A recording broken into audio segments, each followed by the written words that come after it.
Hello అందరికీ. అందరూ ఎలా ఉన్నారు? అందరూ బాగున్నారా? నేనైతే చాలా బాగున్నాను. నేను హ్యాపీగా ఉన్నాను. ఎందుకంటే ఈరోజు ఫ్రైడే కదా.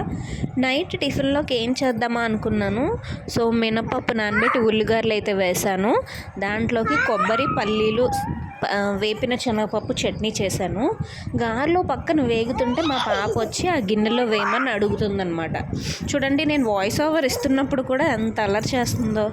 అయినా ఆడపిల్లలు ఎలాగ రాక్షస బల్లులండి బాబు. నన్ను కొడుతుంది నేను వాయిస్ ఓవర్ ఇస్తుంటే. సో అల్టిమేట్గా వేగిపోయాయి అన్ని. గారెలన్నీ అయ్యేటప్పటికి 9 అయింది. అందరం తినేసాం. మీరు ఈరోజు మీ ఇంట్లో ఏం స్పెషల్ చేసుకున్నారో కామెంట్ చేసేయండి. అలాగే నా వీడియో కనుక మీకు నచ్చినట్లయితే లైక్ చేసి, ఫాలో చేసి, షేర్ చేసి, సబ్స్క్రైబ్ చేయండి. మీరు అలా సబ్స్క్రైబ్ చేయడం వల్ల నాకు కొంచెం ఎంకరేజ్మెంట్గా ఉంటుంది. ఇంకా మంచి మంచి వీడియోలు చేయడానికి ట్రై చేస్తాను. బాయ్.